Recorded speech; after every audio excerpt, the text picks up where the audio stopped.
মানে আপনি এখন থেকে আমার নায়িকা, আমার সিনেমার নায়িকা। এ মজনু, মজনু স্যাক বই বাই কর, স্যাক বই বাই কর। আচ্ছা, আপনার আমার ঠিকানা পেতে কষ্ট হয়নি? যে না, তবে ওই যে আসুক প্রেম সিনেমার যেখানে দেখছিলাম। আমার প্রথম সিনেমা হঠাৎ ভালোবাসা। ও ইয়া হাই, ওইটা কি আসুক প্রেম? ওইটাই আসুক প্রেম সিনেমার যেখানে দেখছিলাম, সেকালে ওই যে গুন্ডায় যেখানে আপনার ওই বেলাউজের হান দিয়ে টান দিয়েছে, সেকালে কলজার মধ্যে একটা আমার কষ্ট হয়েছে। আমি কি বলবো যে কি বেদনা, সেইটা আমি বুঝাইতে পারবো না। ওইটা তো সিনেমা, বাস্তব তো আর না। হ্যাঁ, সেইটা বলতে পারছি। শোনেন শোনেন, এই ম্যাডাম, আমি আপনাকে একটা কথা বলি। আপনি যা চান, যা চাইবেন, এই মতিন চৌধুরী বেবাক আপনার সামনে হাজির করবে। শুধু আমি আমি কি আপনার পাশে ঠাই পাইতে পারি? মানে আপনার পাশে থাকলাম আর। আচ্ছা, আপনি কি আসলে সিনেমা প্রডিউস করবেন? প্রডিউস করবো মানে করতে করতে তামা তামা বানাইয়া গেলাম। আপনি শুধু একবার হ বলেন, দেখেন আমি কি করি। আচ্ছা ম্যাডাম, আপনি একটা সিনেমার জন্য কত টাকা নেন? এই ধরেন 5-6 লাখ।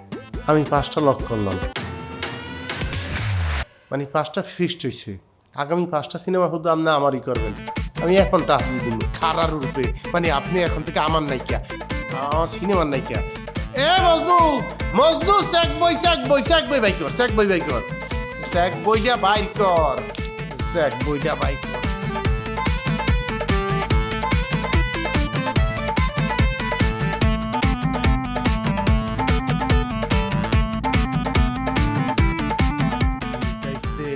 অ্যামাউন্টটা বইয়া লইবেন। আপনি চাইলে আর একটু বেশি ধার্য করতে পারেন, মোর কোনো আপত্তি নেই।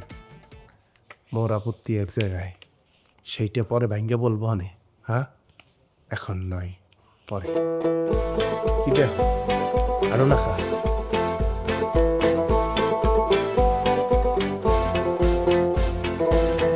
মতিন সাহেব, এইবার যা জমছে না, মানে স্ক্রিপ্টটা একটা দুর্দান্ত স্ক্রিপ্ট হয়েছে। বাহ, এইটা যদি আমি খালি প্রপারলি শুটিংটা কইরা সিনেমায় রিলিজ দিতে পারি, হ্যাঁ, পাবলিক হুড়াহুড়ি লাগাই দিব, টিকিট পাওয়া যাবে না তো, সব মানে টিকিট ব্ল্যাক হয়ে যাওয়ার সম্ভাবনা আছে। আচ্ছা।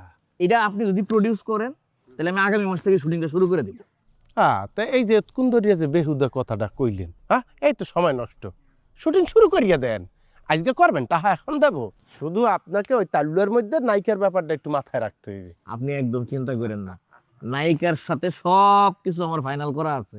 আপনি খালি সইটা করবেন, নায়িকারে নিয়ে আপনার সাথে বলবেন। এই যে আমি তো জানি আপনি যে একটা কামিল দেয়ার, ও আপনার দেখলেই বুঝা যায়। দেখেন না কি ফিলে দাঁতগুলি রইতে দিয়ে রাখছেন। শোনেন, এক কাজ করেন, ওই তাইলে আমরা একটু আমি আর আপনি একটু ওই শায়লা ম্যাডামের সাথে বসা নায়িকার বিষয়টা একটু আরেকটু মজবুত করে দিলি। না না, এই সিনেমায় তো শায়লাকে নিচ্ছি না, এই সিনেমাতে থাকবে আরো হট ক্রেজি ওই নায়িকা কুইনো। কেন এটা না? হ্যাঁ, শোনেন, এই যে আপনার যে তাল্লুয় যে গজায় না, কেন গজায় না এখন বুঝতে পারছি। কারণ ওইখানে তো ঘিলু নাই, গোবরে ভরা। কোহিনুর দিয়ে আমি হরব কি? মন লাগলো হলে যাইয়া শায়লা ম্যাডাম, তার পিছনেই তো আমি ইনভেস্টটা করব। অন্য কারো পিছনে আমি একটা পয়সা ইনভেস্ট করবো না। নায়িকা শায়লা ম্যাডাম থাকবে। আরে মতিন সাহেব, আপনি বুঝতে পারতেছেন না, বর্তমানে মার্কেটে কোহিনুরের সবচেয়ে বেশি ডিমান্ড। কোহিনুরের অ্যাক্টিং ভালো, তাছাড়া আপনি যদি কোহিনুরের সরাসরি দেখেন, কোহিনুরই তো আপনার স্বপ্নের নায়িকা হয়ে যাবে। কোহিনুর তো খুব ভালো অ্যাক্টিং করে, আর দারুণ অ্যাট্রাকটিভ, হট। শোনেন, অত হট মন লাগবে না, হ্যালো আমি ফুটিয়া আঙ্গার হয়ে যাবো। ওরে ভাই, আপনি বোঝেন না কেন? মুই চোখ দুই দিয়ে বন্ধ করলেই দেখি শায়লা ম্যাডাম আইয়া খারাই জড়িয়েছে। এরপরে দাঁতগুলি সুন্দর করে বাইর করে গিয়া আলগোস্ত একটা টোক্কা মারে। কোথায়? মনের গহিনে, ও, বাস্তব জীবনে যাতে টোক্কাটা মারে। তারপরে মতিন সাহেব বলছিলাম কি, একটু যদি ভাইবে দেখতেন, কোহিনুর কিন্তু অনেক ডিমান্ডেবল নায়িকা বর্তমানে। ওটো বসেন বসেন বসেন বসেন। ডিরেক্টর সাহেব, আপনারে কয়টা অ্যাডভান্স দেওয়া লাগবে আপনি কন? তাহার কুমিরে হেনে বইয়ে রইছে, আপনি জানেন? হ্যাঁ, যদি আপনার বসে টাকা খরচ করে, আপনার মতো 10টা এরকম ডিরেক্টর কে আনতে পারবে? হাই ঝাড়া মারলে টাকা বাইর হয়। আচ্ছা ঠিক আছে, ডিল ডান। কে ডাইনে কেডা? না না, মানে আপনি যে সাইলারে নিয়ে বানাইতে বলতেছেন, সাইলারে নিয়ে বানাই, কারণ এই গল্পটারে নষ্ট করা যাবে না। মেধাবী। তাহলে এটাই আমার মনে হয় আপনার ব্রেন খুলছে এখন তাল্লুর মধ্যে কি পশম গজাইবে। এলো